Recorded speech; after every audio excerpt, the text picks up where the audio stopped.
예, 우리 계시록을 공부하면서 몇 가지 개념들을 정리해둘 필요가 있거든요. 제일 많이 나오는 얘기가 천년왕국, 그에 따라서 나오는 얘기 전천년설, 후천년설, 무천년설, 이런 것들에 대한 기본적인 이해를 좀 가질 필요가 있어요. 사실 천년왕국 얘기는 계시록 20장에 가면 나오는데, 이 천년왕국을 어떻게 이해하느냐에 따라서 계시록 해석법이 달라져요.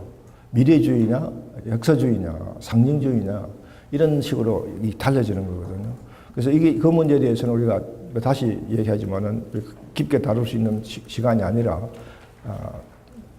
그냥 이 천년왕국설이 뭔가를 여러분들이 좀 개념만 이해하시고 성경을 읽으시면 되겠습니다. 이제 전천년설이 있는데, 전천년설, 후천년설, 무천년설을 얘기할 때 전후를 정하는 기준은 예수님이 재림하는 때예요.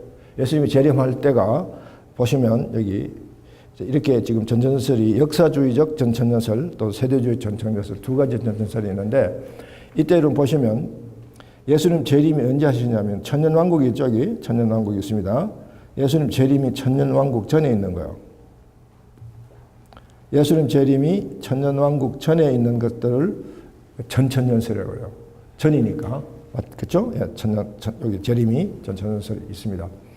이 역사주의 전천년설은요, 바로 교회 시대가 진행되고, 우리 교회 시대가 진행되고, 그리고 예수님 재림하기 직전에 7년 대환란 기회가 있어서 이제 반대 전반기는 약한 심판이 있고 후반기는 강한 심판이 진행되어서, 그래서 그 심판이 끝나고 예수님이 재림하셔서 천년왕국을 한다. 천년왕국입니다.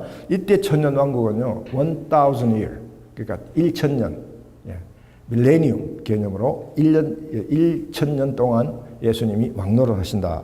그러고 난 뒤에 이제 소위 말하는 백보자 심판이 오죠. 그 다음에 조금 전에 얘기했던 그 세대주의적 그 미래주의는 바로 일곱 교회 시대가 있습니다. 그러니까 조금 전에 얘기했잖아요.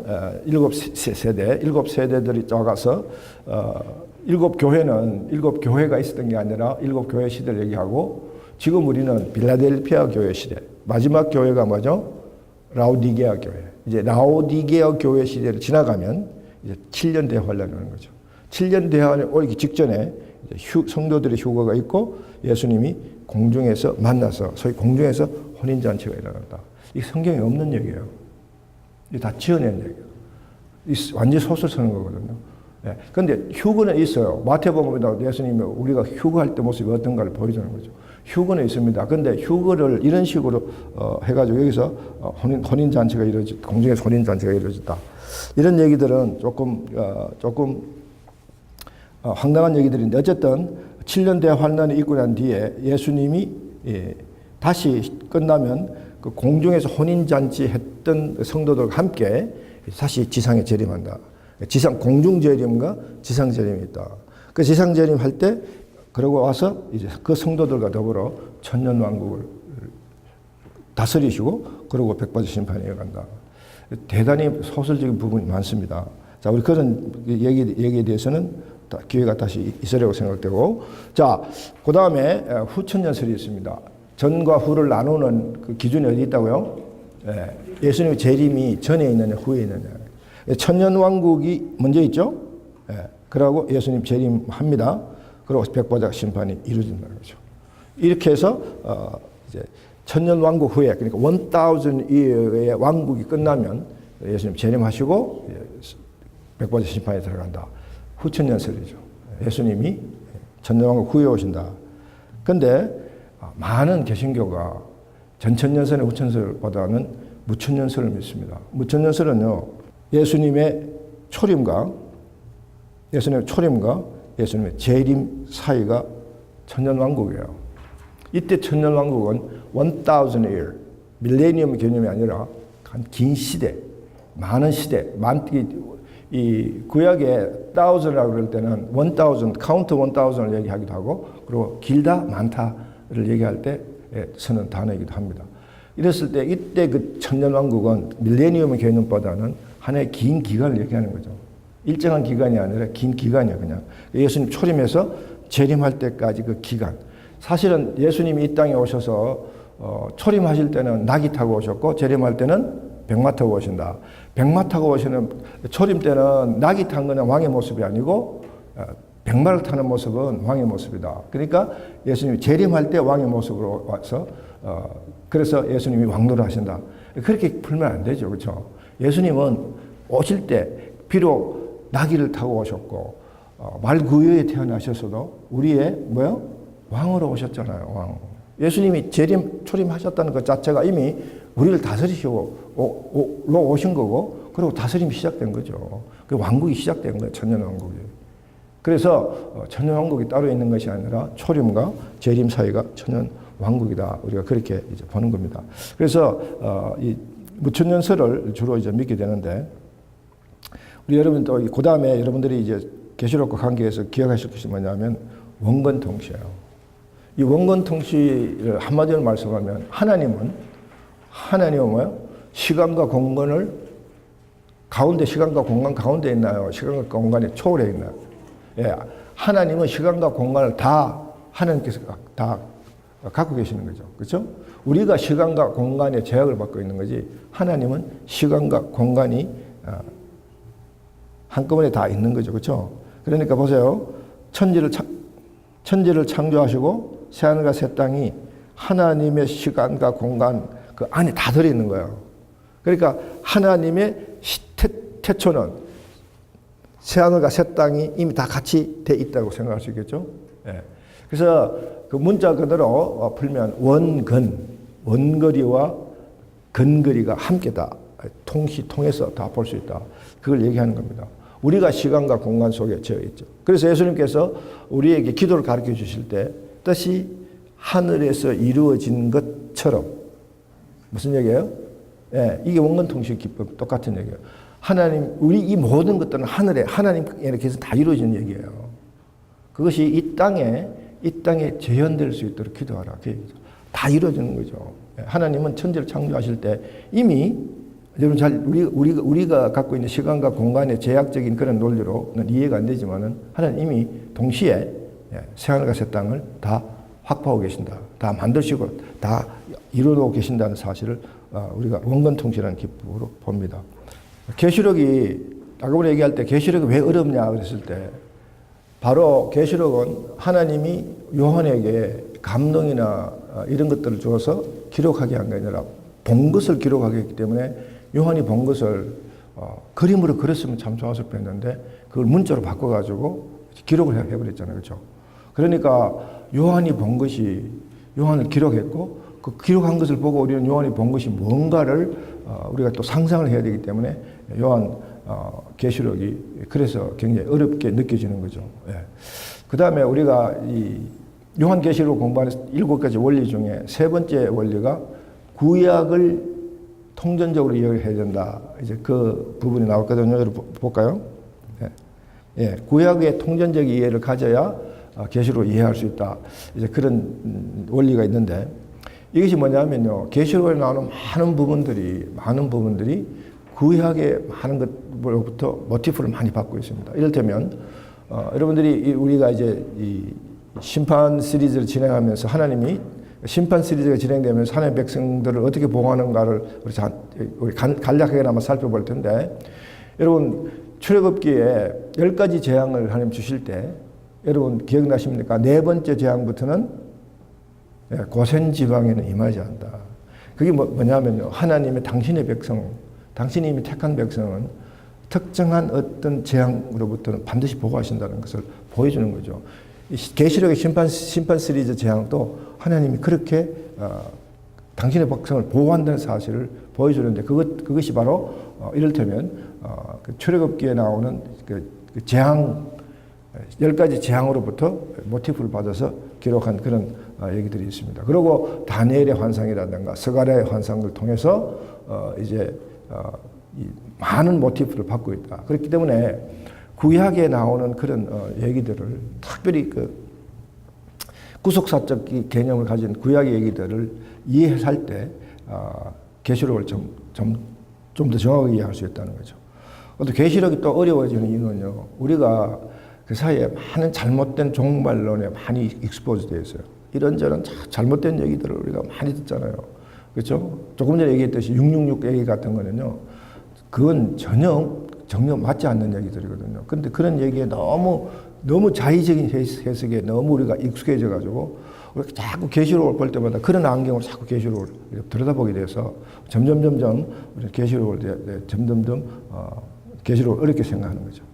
자, 그 다음에 이제 계시록에 있어서 계시록을 우리가 계시와 묵시라는 두 단어를 가지고 우리가 말씀드는데 계시는 열려서 보여주는 책이죠. 열려서 보여주는 책이에요. 그야말로 영어로 얘기하면 revelation인데 묵시는요 보여주면서도 동시에 어떻게 해요? 가려버려요. 예, 모든 사람이 다 보여주는 것이 아니라 또 오히려 이 하나님의 백성을 보호하시기 위해서 오히려 또 그걸 감춰버리는 그런 모습들을 함께 갖고 있기 때문에 이 계시록이 우리가 굉장히 이제 어려운 책으로 느끼게 되는 그런 문제가 있습니다. 자, 그래서 제일 우리는 이 통독이기 때문에 통독 시간이기 때문에 계시록을 전반적으로 어떻게 하면 요한이 봤던 환상이 무엇일까 그거를 우리가 머릿속에서 이제 여러분들이 다시 환상으로 재해석하고 재그려보는 그런 노력을 좀 들어드리기 위해서 몇 가지 사파를 보여주면서 이제 이걸 진행을 하려고 합니다. 한번 쭉 훑어보도록 하죠. 예. 요한이 무엇을 봤을까? 본 것을 기록하라. 그래서 요한이 뭘 봤을까? 이제 그걸 미국의 유명한 여류 사파가가 요한계시록에 나오는 이 요한이 본 것을 자세하게 기록한 모든 기록들을 다시 다 그림으로 다시 되돌려서 이렇게 사파를 그렸습니다. 이게 요한이 본 것이라고 100% 장담할 수 없습니다. 그러니까 이건 빨리 보고 지나가고 잊어버리세요. 이럴 것이라고 생각하시면 돼요. 자, 요한이 이제 밤모섬에서 이제 깊은 시름 중에 있는 모습들을 봅니다. 그때 한 소리가 요한이 깜짝 놀라서 돌아보니까 누가 서 있나요? 예, 예수님이 나타나신 거죠. 그 예수님이 그 옆에 있는 그 도표는 이때 지금 나타난 예수님의 모습들을 하나하나 다 디테일하게 이제 도표로 그려주고 있습니다. 예수님 7 촛대 사이에 거닐면서 오른손에 뭐가 들려 있나요? 잘 안 보입니까? 예, 오른손에 7 별을 쥐고 계시고 입에는 양날의 칼이 나와 있고 이런 모습 성경에 나와 있는 모습 그대로예요. 계시록에 있는 모습들을 이제 보여주시는데 그 모습들이 여기 다 이 의미들을 이 도표에 다 담았습니다. 네. 그래서 요한에게 이제 7 교회에다 편지를 쓰라 그러면서 7 교회 얘기가 나오는데 그 7 교회가 에베소 교회부터 시작해서 에베소, 스무나, 버가모, 두아디라, 사데, 빌라델피아, 그다음에 라오디게아 7 교회가 있습니다. 에서버두 사빌라 첫 글만 따서 읽으면 금방 우리가 외울 수 있죠, 그렇죠? 에서버두 사빌라. 자, 여러분 이 7 교회의 성적표가 쭉 나옵니다. 이게 도표로 이제 여러분들이 책에 나와 있는 도표고 또 우리 이 계시록 2장, 3장을 요약했던 도표입니다. 여기에 예수님이 7 교회에 대한 칭찬과 권면의 얘기가 다 나와 있습니다. 예, 빌라델피아 교회를 제외한 모든 교회가 다 책망을 받습니다. 그런데 여러분 이 7 교회에 나오는 예수님의 책망과 칭찬 가지고 우리가 은혜 받을 수 있는 시간이 없기 때문에 한 가지만 여러분하고 꼭 쉐어하고 싶은 건 있는데 그게 뭐냐면 한 교회도 예외 없이 예수님이 칭찬과 책망을 하고 난 끝에 뭐라고 그랬나요? 이 기 있는 자는 성령이 교회하는 말씀을 들을지어다. 누가 얘기한다고요? 성령이요. 여러분 이 대목을 한 교회도 빼지 않고 예수님이 하셨다는 사실을 여러분 굉장히 깊이 있게 받아들이셔야 돼요. 특별히 오늘 현대교회는요. 그 7 교회의 평가, 책망 이런 것도 다 보고 우리 현대교회가 정말 자숙해야 할 것을 자숙해야 되겠지만은 특별히 성령이 교회하는 말씀을 들어야 된다. 성령이 하는 얘기를 들어야 된다. 여러분 사도행전 시작할 때 뭐라고 그랬나요? 예수님께서 예. 성령이 임하면 뭐요? 권능을 받으라. 성령의 권능을 받으라. 그리고 예수님이 지금 귀 있는 자들은 성령이 교회하는 얘기를 들어라. 들을지어다. 같은 얘기예요, 여러분. 그러니까 교회가 건강하게 교회가 정말 하나님 나라를 이루어가는 큰 사역을 감당하고 넉넉히 승리하기 위해서 교회는요, 인간적 지혜가 필요한 것이 아니라 성령의 말씀이 필요하다. 성령이 말씀하는 것을 교회가 들어야 돼. 자, 오늘 이 시대에 성령이 교회 하는 말씀을 듣는 유일한 비결이 뭘까요? 예, 말씀이에요. 성경 말씀이에요. 성경 읽는 모습으로 돌아가야 돼요. 성경을 읽어야 돼요. 본문을 읽어야 돼요. 성경에 관하여 공부하는 게 아니라는 거죠. 여러분, 교회 이 성경 통독의 결론도 마찬가지입니다. 성경 전체를 통해서 우리가 내리는 결론은요, 성경을 읽고 성경으로 돌아가자. 그게 결론이에요. 네, 바로 예수님이 고난받는 일곱 교회에 준 가장 큰 위로는 뭐냐면 성령이 교회하는 말씀을 들어야 돼요. 그게 제일 큰 위로입니다. 성령이 하는 말씀이에요. 인간이 하는 얘기가 아니에요. 신학자가 하는 얘기가 아니에요. 위대한 목사들의 설교가 아닙니다. 성령 하나님이 교회에게 하는 말씀, 곧 성경 본문으로 돌아가야 돼요. 그리고 본문을 푸고 본문을 읽고 정말 성령이 하는 말씀을 이 두 귀를 발짝 열어서 들어야 돼요. 이 바울이 디모데에게 권면한 것처럼 디모데후서 4장 3절에 여러분 뭐라고 그랬나요? 자기 길을 즐겁게 할 서성을 많이 두고 있는 그 시대, 이 시대도 마찬가지예요. 오늘 우리 이 시대도 우리의 길을 즐겁게 하는 서성을 찾고 다니는 이 시대, 모든 교회가 자기의 길을 즐겁게 해주는 서성을 찾아 방황하고 있는 이 시대에 예수님이 하실 수 있는 말씀 딱 한 가지밖에 없다는 거죠. 교회들아, 성령이 하는 얘기를 들어라. 성령이 하는 얘기를 들어라. 그게요, 지금 성령이 우리가 아무것도 없는데 성령에 향하여 오순절 성령 강림 사건처럼 길을 쫑긋하고 거기서 성령이 임하기를 기다리는 그런 상황은 아니잖아요, 지금요. 우리에게 성령의 말씀은 계시로서 완성이 되어 있는 그 책을 우리가 갖고 있다는 거죠. 성령이 책을 통해서 우리 이미 다 말씀해 놓으셨어요. 듣는 건 우리 몫이에요. 그 책을 펴고 우리가 들어야 돼요. 예수님이 들으라고 명령했으니까 들으라 돼요. 안 들으면은 그 다음에 인간의 지혜가 들어오게 되고 그러다 보면 자기 길을 즐겁게 하니. 바울이 뭐라고 내가 사람을 기쁘게 하라. 하나님을 기쁘게 하라.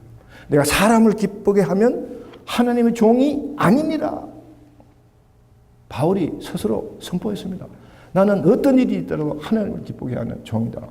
그러기 위해서 우리는 하나님 말씀으로 충실히 돌아가지 않으면 안 된다는 사실을 우리 기억해야 됩니다. 그게 바로 계시록 2장 3장에서 우리가 꼭 붙들어야 할 말씀이에요. 지금 어떤 책망을 받았고 어떤 칭찬을 받았다. 그게 그렇게 중요하지 않습니다. 우리에게 중요한 것은 지금 이 계시록을 읽으면서 우리가 꼭 붙들어야 할 건 뭐냐면 성령이 교회하는 말씀을 들어라. 이 말씀을 붙드는 거예요.